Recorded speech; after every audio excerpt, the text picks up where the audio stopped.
কিছুদিন আগে আমার স্বামী ব্যবসার কাজে শহরের বাইরে গিয়েছিলেন। তিনি না থাকায় আমি বাড়িতে একা অনুভব করছিলাম। হঠাৎ করে দরজায় টোকা পড়ল। কৌতূহল নিয়ে দরজা খুলতে গিয়ে দেখি আমার ভাগ্নে কুনাল দরজার সামনে দাঁড়িয়ে আছে। তার মুখে মৃদু হাসি দেখে আমি আনন্দের সাথে বললাম, এসো এসো, ভিতরে এসো। আমি তাকে ভিতরে নিয়ে এলাম। আমার স্বামী যখন বাড়িতে থাকেন না, মাঝে মাঝে কুনাল এসে আমার সাথে সময় কাটায়। আমরা অনেক গল্প করি। একদিন বিকেলে আমরা দুজনে ঘরের এক কোণে বসেছিলাম। কুনাল কিছুটা চিন্তিত মুখে আমার দিকে তাকালো, যেন তার মনে কিছু বলতে চাইছিল। হঠাৎ সে বলল, মামি, আমার একটা কথা বলার আছে, যা অনেকদিন ধরে বলতে চাচ্ছিলাম। আমি অবাক হয়ে তার দিকে তাকালাম, ভাবছিলাম কি এমন গুরুত্ব বিষয় হতে পারে। কুনাল ধীরে ধীরে বলল, মামি, আমি আপনাকে শ্রদ্ধা করি এবং অনেক পছন্দ করি। তার কথা শুনে আমি হতবাক হয়ে গেলাম। কখনো ভাবিনি সে এমন কিছু অনুভব করতে পারে। কিছু বলার আগেই সে আমার হাত আলতো করে ধরে বলল, আমি জানি আপনি মাঝে মাঝে একা অনুভব করেন, কিন্তু আমি চাই সব সময় আপনাকে খুশি দেখতে। আপনি চাইলে আমি সব সময় আপনার পাশে থাকব। তার উপস্থিতিতে মনে এক অজানা অনুভূতি জেগে উঠল। কুনাল আমাকে খুব সম্মান করে, তাই তার কথা শুনে কিছুটা অবাক হলাম। এরপর সে ধীরে ধীরে আমাকে আলিঙ্গন করল, যেন আমরা একে অপরের সান্নিধ্যে থাকতে চাইছিলাম। তার উপস্থিতি আমার মনের সব শূন্যতা ভরিয়ে দিল। তার স্পর্শে অনেক আগে হারিয়ে যাওয়া অনুভূতির এক ঝলক জেগে উঠল, যা বহুদিন শেষ হয়ে গিয়েছিল। বন্ধুরা, আজকের গল্পটা বিশেষ। দয়া করে গল্পটা পছন্দ হলে ভিডিওটি লাইক, শেয়ার এবং চ্যানেলটি সাবস্ক্রাইব করো। আমার নাম প্রিয়া, আমার বয়স ৩০ বছর।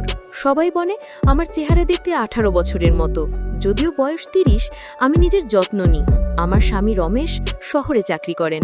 তিনি প্রায় কাজের জন্য বাইরে থাকেন। তার অনুপস্থিতিতেও ঘরের সমস্ত দায়িত্ব আমি সুন্দরভাবে সামলাই। আমাদের একটি ছেলে ও একটি মেয়ে আছে। ছেলের বয়স ১০ এবং মেয়ের ৮। আমাদের জীবন খুবই শান্তিপূর্ণভাবে চলছিল, কিন্তু হঠাৎ সবকিছু বদলে গেল। আমি বুঝতে পারিনি কখন বা কিভাবে। আমি আমার স্বামীকে অনেক ভালোবাসি। ভাগ্নে কুনাল প্রায়ই আমাদের বাড়িতে আসে। কয়েকবার আমি কুনালকে বলেছিলাম, প্রতিদিন এখানে চলে আসো কেন, তোমার কি অন্য কোনো কাজ নেই? প্রথমে তার কথায় তেমন মন দিতাম না, কিন্তু যখনই সে আসতো আন্তরিকভাবে আপ্যায়ন করতাম। আমরা বসে গল্প করতাম আর বাড়ির কাজে সাহায্য করত। একদিন দুপুরে সূর্যের আলো জানালার ফাঁক দিয়ে ঘরে পড়ছিল। কুনাল বাড়িতে এলো, বারান্দার পাশে রাখা চেয়ারে বসে পড়ল। তার চোখে অদ্ভুত এক আলো ছিল। সাধারণ বিষয় নিয়ে কথা বললেও তার কথায় যেন রহস্য লুকিয়েছিল, যা তখনও বুঝিনি। একদিন বিকেলে আমরা বসে কথা বলছিলাম। হঠাৎ সে আমার দিকে এগিয়ে এসে বলল, মামি, আপনি জানেন আপনি কতটা মুগ্ধকর? প্রথমে অবাক হয়ে গেলাম, পরে হাসি দিয়ে বললাম, তোমার কথা বেশ মজার কুনাল। কিন্তু কুনাল তখনও গম্ভীর, মাথা নেড়ে বলল, মামি, আমি মজা করছি না। সত্যি বলতে আপনার সৌন্দর্যে আমি মুগ্ধ। আপনার এক ঝলক দেখার জন্যই বারবার আসি। আমি আপনাকে অনেক সম্মান করি। তার কথায় এক মুহূর্তের জন্য স্তব্ধ হয়ে গেলাম। একটু দ্বিধায় বললাম, তোমার কথার মানে কি কুনাল? তুমি আসলে কি বলতে চাইছো? সে হালকা হাসি দিয়ে উত্তর দিল, কিছু না, শুধু আপনার সাথে কিছু সময় কাটাতে চেয়েছিলাম। তার এই কথায় আমার মনে প্রশ্ন উঠল। আমার মনের দ্বিধা বুঝে কুনাল আস্তে করে বলল, মামি, আপনাকে দেখে খারাপ লাগে। মামা যদি সত্যিই আপনাকে গুরুত্ব দিতেন, তাহলে এতদিন ধরে একা রেখে শহরে চলে যেতেন না। তার কথায় আমার মনে একটি ব্যথা অনুভূতি জন্মালো। আমি দীর্ঘশ্বাস ফেলে বললাম, কুনাল, তুমি এমন কথা কিভাবে বলতে পারো? তোমার মামার কিছু দায়িত্ব আছে, সংসার চালানোর জন্য তাকে বাইরে থাকতে। কুনাল শান্তভাবে বলল, মামা যখন দূরে থাকেন, তখন কি আপনাকে নিয়ে তার কোনো চিন্তা থাকে না? যদি সত্যিই আপনার প্রতি তার যত্ন থাকতো, তবে আপনাকে একা রেখে যেতেন না। কুনালের এই কথা যেন আমার মনের গভীরে লুকিয়ে থাকা কথাগুলোই বলে দিল। তার কথা শুনে কিছুক্ষণ চুপচাপ ভাবতে লাগলাম। আমি তো এখনো তরুণী। আমার স্বামীর ভালোবাসা ছাড়া কতদিন এভাবে একা থাকতে পারি? এটাই সেই বয়স যখন একে অপরকে সবচেয়ে বেশি দরকার। বয়স বাড়ার পর তো সেই উচ্ছ্বাস আর থাকবে না। এসব ভাবতে ভাবতে হঠাৎ কুনাল আমার কাছে এসে আমার হাতটা ধরে বলল, মামি, চিন্তা করবেন না, সব ঠিক হয়ে যাবে। এই বলে কুনাল চলে গেল, কিন্তু তার কথা আমাকে অনেক প্রশ্নের মুখে দাঁড় করিয়ে দিয়ে গেল। ভাবতে লাগলাম, কুনাল কি আসলে আমার কাছে কোনো নির্দিষ্ট উদ্দেশ্য নিয়ে আসে? কুনাল বয়সে ২২ বছরের তরুণ, দেখতে সুন্দর ও শক্তপোক্ত কাঠামোর। তার এখনো বিয়ে হয়নি। সে আমাদের গ্রামে এক চালের মিলে কাজ করে। যদিও তার আয় খুব বেশি না, তবে গ্রামের তুলনায় মোটামুটি ভালোই। কুনালের কথাবার্তা শুনে মনে হতে লাগলো যেন তার মন আমার প্রতি আকৃষ্ট হয়ে পড়ছে। আমি নিজেও আমার স্বামীর দূরত্বে খুবই একা অনুভব করছিলাম। সেই মুহূর্তগুলোতেই কুণালের উপস্থিতি আমার জীবনে এক অন্যরকম পরিবর্তন নিয়ে আসছিল। কুণাল ধীরে ধীরে আমার জীবনে তার জন্য একটি জায়গা তৈরি করার চেষ্টা করছিল, কিন্তু আমাদের সম্পর্কের সীমারেখা তাকে সবসময় ভাবিয়ে রাখত। সে চিন্তিত ছিল, যদি তার এই ধরনের অনুভূতি আমার কাছে অপ্রীতিকর মনে হয় তবে বাড়ির শান্ত পরিবেশ নষ্ট হতে পারে এবং আমাদের সম্পর্কের মধ্যে ফাটল ধরতে পারে। সেদিনের পর থেকে কুণাল আমার বাড়িতে বেশি আসতে লাগলো। আমরা বিভিন্ন বিষয়ে গল্প করতাম এবং সে আমার জন্য বাজার করত, বাড়ির কাজে অনেক সাহায্য করত। এতে আমার খুব উপকার হতো। একদিন আমি বারান্দায় বসে নিজের ভাবনায় ডুবেছিলাম। কুণাল সেদিন আগেই চলে গিয়েছিল, কিন্তু তার চলে যাওয়ার পর থেকেই মন তার চিন্তায় ভরে গিয়েছিল। ভাবছিলাম সে আসলে আমার কাছ থেকে কি চাইছিল। তার কথা সারা দিন আমার মনে ঘুরপাক খাচ্ছিল। সেই রাতে ভালোমতো ঘুমোতে পারলাম না। কুণাল সবসময় আমার কাছে এক রহস্যময় ব্যক্তিত্ব ছিল। সে আকর্ষণীয় এবং দয়ালু, আর তার চোখে এক অজানা গভীরতা ছিল যা বুঝতে পারতাম না। কেবল তার রহস্যময় দিকটাই আমাকে আকর্ষণ করেনি, বরং যেভাবে সে আমার চারপাশে থাকত তাতে এক অন্যরকম অনুভূতি জাগিয়ে তুলত। এই অনুভূতির নির্দিষ্ট কোনো নাম আমি দিতে পারতাম না। তার ব্যবহারও আমার কাছে অনেক ভালো লাগত। কয়েকদিন পর আমার স্বামী রমেশ ছুটিতে বাড়ি ফিরে এলেন। আমি দরজায় দাঁড়িয়ে তার জন্য অপেক্ষা করছিলাম। আমাকে দেখে তার চোখে আনন্দের ঝিলিক ফুটে উঠল। সে আমাকে জড়িয়ে ধরল। তার উষ্ণ আলিঙ্গনে আমার সমস্ত দুশ্চিন্তা দূর হয়ে গেল। সেই রাতে ডিনারের টেবিলে বসে আমি রমেশের কাছে নিজের অনুভূতির কথা আর চেপে রাখতে পারলাম না। বললাম, তুমি যখন বাড়িতে থাকো না তখন মন একদম ভালো থাকে না। তুমি যদি বাড়ি থেকেই কোনো কাজ করতে পারো তবে আমাদের জন্য ভালো হবে। একা একা দুই ছেলে মেয়েকে সামলানো খুব কষ্টকর। যদি সেটাও সম্ভব না হয় তাহলে আমি আর বাচ্চারা তোমার সঙ্গে শহরে চলে আসি। আমার মন আর এখানে একা থাকতে চায় না। আমার কথা শুনে রমেশ একটু হেসে বলল, তুমি পাগল হয়েছে নাকি? আমাদের বয়স তো আর কম নেই, আর বাচ্চারাও বড় হয়ে যাচ্ছে। আমি হেসে উত্তর দিলাম, আমাদের বয়স নিয়ে এত চিন্তা করছো কেন? এই বয়সে তো অনেকেই নতুন করে জীবন শুরু করে, নতুন সংসার গড়ে তোলে। আমাদের বয়সই বা কত হয়েছে? আমার কথা শুনে রমেশ কিছু বলল না। 4 দিনের জন্য সে বাড়িতে ছিল, আর সেই সময়টুকুতে আমি খুব খুশি ছিলাম। কিন্তু জানতাম 4 দিনের পর আমি আবার একা হয়ে যাব। সেই একাকিত্ব আমাকে কষ্ট দেয়। আমার স্বামী যখন দূরে থাকে তখন তার অভাব আমাকে ব্যথিত করে। এসব ভাবনা আমাকে বিষণ্ণ করে তুলছিল। আমার ভাগ্নে কুণালের উপস্থিতি এবং তার সান্নিধ্যে একটু স্বস্তি খুঁজতে চাইলাম। যদিও তার সঙ্গে কাটানোর সময়টা আমার জীবনে এক অন্যরকম অনুভূতি নিয়ে এসেছিল। কুণালের গল্পগুলো আমাকে এমনভাবে ছুঁয়ে গিয়েছিল যে তার প্রতিটি কথায় আমার মনের গভীরে এক অদ্ভুত ভালোবাসা জন্ম নিচ্ছিল। প্রতিদিন তার সঙ্গে দেখা করার আকাঙ্ক্ষা আরও তীব্র হয়ে উঠছিল। আর অপেক্ষা করতে পারছিলাম না। তাই হঠাৎ ফোন তুলে নিয়ে তার বাড়িতে কল করলাম। উত্তেজিতভাবে জিজ্ঞেস করলাম, কুণাল কবে ফিরবে? অনেকদিন তো ওকে দেখিনি। আমার কণ্ঠের উচ্ছ্বাস সামলাতে পারলাম না। ওপাশ থেকে হাসতে হাসতে উত্তর এলো, ও আগামী সপ্তাহে আসছে। তোমার সঙ্গে দেখা করতে ও খুবই উৎসুক। এই খবরটা শুনে মনে আনন্দের ঢেউ বয়ে গেল। ভাবছিলাম সেই তরুণের সঙ্গে আবার দেখা হবে, যে তার গল্প দিয়ে আমার কল্পনায় এক নতুন জগৎ তৈরি করেছে। দিনগুলো ধীরে ধীরে কাটছিল, আর আমি তার অপেক্ষায় প্রতিটি মুহূর্ত গুনছিলাম। একদিন হঠাৎ করেই দরজায় নাড়ার শব্দ শুনলাম। দরজা খুলতেই দেখি আমার ভাগ্নে কুণাল দাঁড়িয়ে আছে।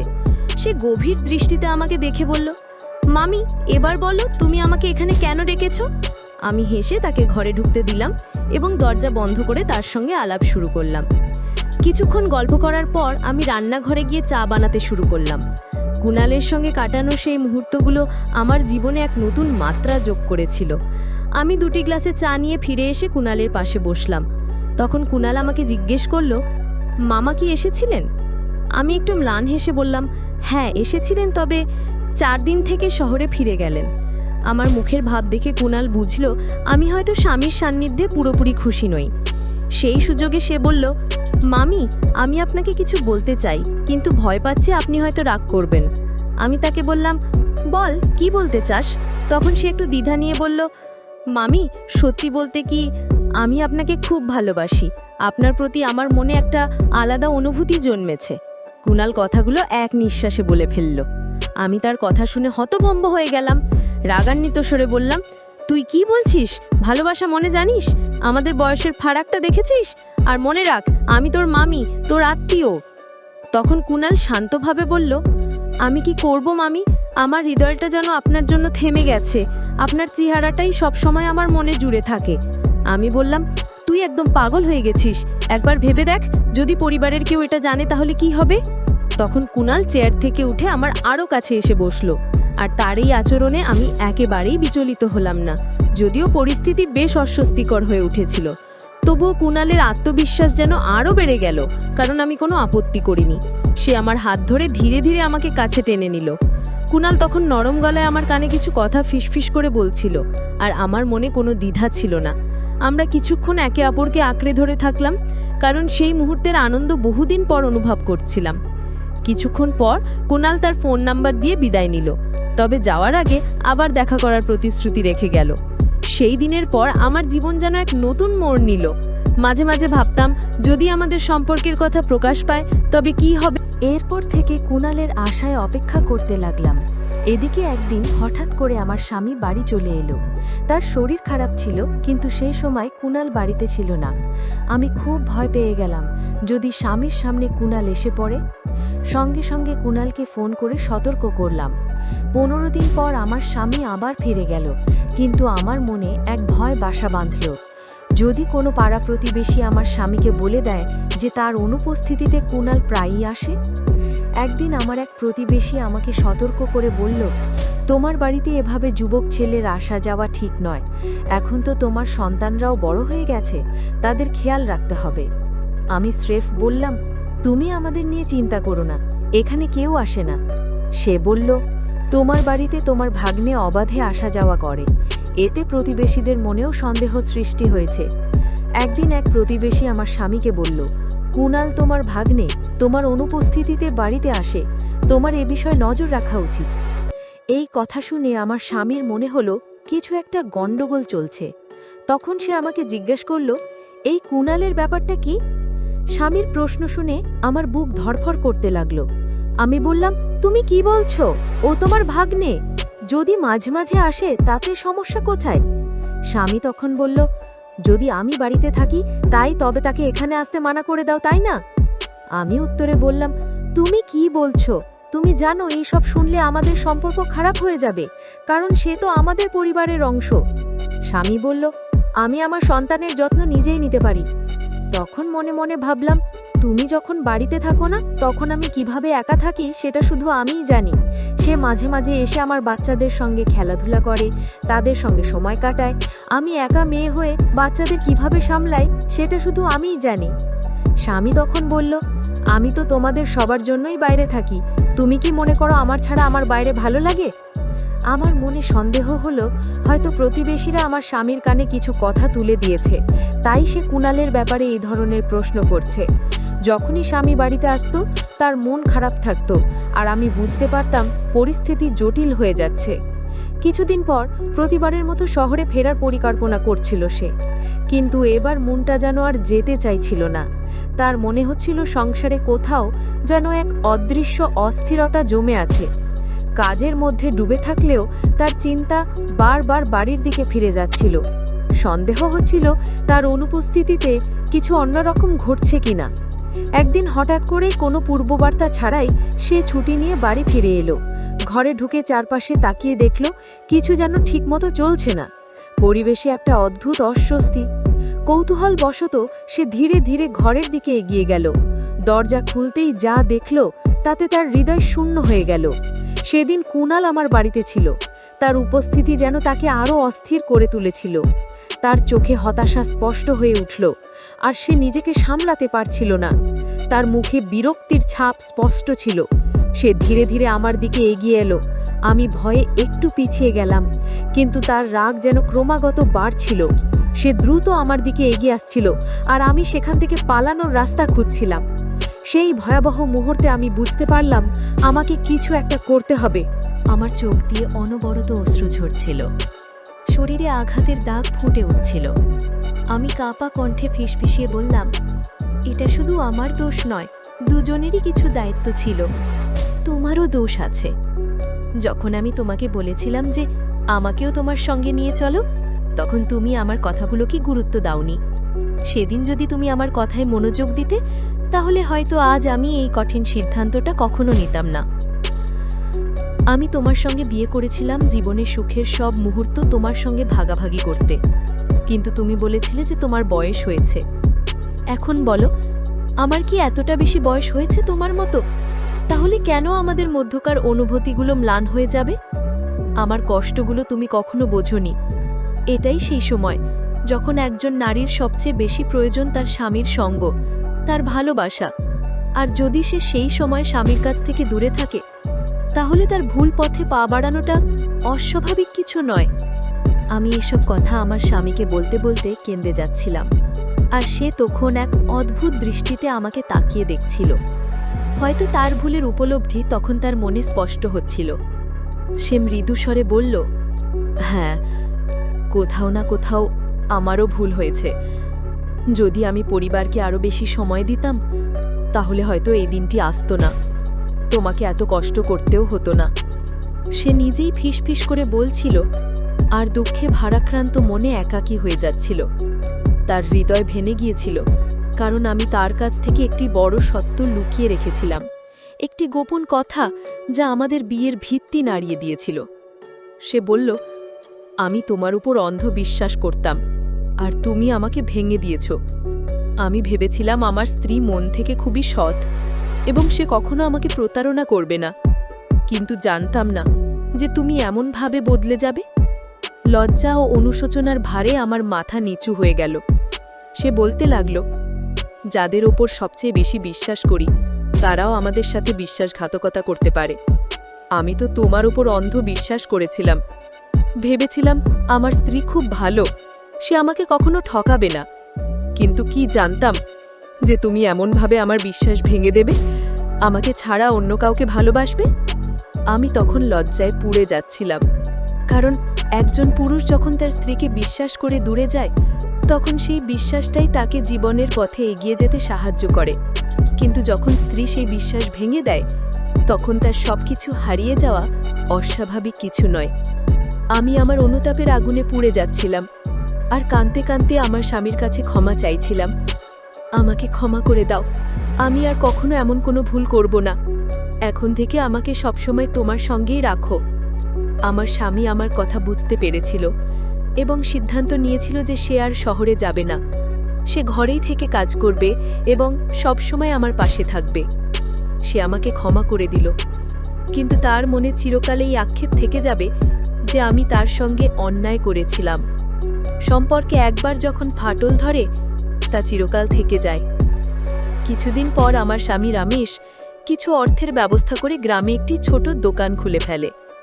দোকানটি ভালোই চলতে শুরু করলো এবং আমাদের অর্থনৈতিক সমস্যাগুলো ধীরে ধীরে কমে যেতে লাগলো। যদিও দোকানের সফলতা বাড়ছিল, আমাদের জীবনের ওপর একটা অদ্ভুত মেঘের ছায়া ভেসেছিল। রমেশ তার ভাগ্নের সাথে সমস্ত সম্পর্ক ছিন্ন করে ফেলেছিল, যার ফলে পরিবারের মধ্যে একটা দূরত্ব তৈরি হয়েছিল। না রমেশ না আমি কেউই আর ভাবনার বাড়িতে যেতাম না এবং সেও আর আমাদের বাড়িতে আসতো না। ধীরে ধীরে আমি নিজেকে অতীত থেকে মুক্ত করে সামনের দিকে এগিয়ে যেতে শুরু করলাম। আমি আমার স্বামী ও সন্তানদের সঙ্গে বর্তমান জীবনকে গ্রহণ করেছিলাম এবং সেই জীবনে নিজেকে খুঁজে পেয়েছিলাম। এই গল্পের মাধ্যমে আমি আপনাদের একটি সাধারণ কিন্তু গুরুত্বপূর্ণ বার্তা দিতে চাই। সম্পর্ক টিকিয়ে রাখতে হলে একে অপরের অনুভূতিকে বোঝা খুব প্রয়োজন। নারী বা পুরুষ সবার মধ্যে কিছু না কিছু অনুভূতি থাকে, যা কিছু সমাজের জন্য চেপে রাখা গেলেও তা চিরকাল চেপে রাখা সম্ভব নয়। তাই সম্পর্ক টিকিয়ে রাখতে হলে একে অপরের প্রতি সহানুভূতি থাকা জরুরি। যখন দিন মাসে আর মাস বছর হয়ে যায়, আমি আমার পরিবার নিয়ে আনন্দের সঙ্গে জীবন কাটিয়ে যেতে থাকি। আমার অতীতের ভুল থেকে শেখা অভিজ্ঞতাগুলো আমাকে প্রতিটি পদক্ষেপে পথ দেখিয়েছে। আমার করা ভুল থেকে আমি অনেক শিক্ষা নিয়েছি। গল্প আমাদের জীবনে এক বিশেষ গুরুত্ব বহন করে। এটি শুধু বিনোদন নয়, এটি আমাদের শিক্ষা দেয়, আমাদের অভিজ্ঞতা শেয়ার করার সুযোগ করে দেয় এবং সমাজে পরিবর্তন আনার একটি শক্তিশালী মাধ্যম হয়ে দাঁড়ায়। প্রতিটি গল্প আমাদের নতুন দৃষ্টিভঙ্গি, শিক্ষা ও অভিজ্ঞতা দেয়, যা জীবনকে ভিন্নভাবে বুঝতে সাহায্য করে। এভাবে গল্প শুধু আনন্দের উৎস নয়, এটি আমাদের সংস্কৃতি, সমাজ এবং ব্যক্তিগত উন্নতির একটি মূল ভিত্তি। তাই গল্প বলা ও শোনার ঐতিহ্য কেবল ধরে রাখাই নয়, এর প্রসার ঘটানো উচিত, যা আমাদের চিন্তা ও অনুভূতিকে আরও সমৃদ্ধ করে এবং আমাদের আরও সংহত হতে সাহায্য করে। বন্ধুরা, যদি এই গল্পটি ভালো লেগে থাকে তাহলে দয়া করে ভিডিওটি লাইক করুন এবং আমাদের চ্যানেলটি সাবস্ক্রাইব করুন। পাশে থাকা বেল আইকনটি প্রেস করুন, যাতে আমরা যখনই নতুন ভিডিও আপলোড করি তার নোটিফিকেশন সবার আগে আপনার কাছে পৌঁছে যায়। ধন্যবাদ। দেখা হবে আমাদের পরবর্তী ভিডিওতে।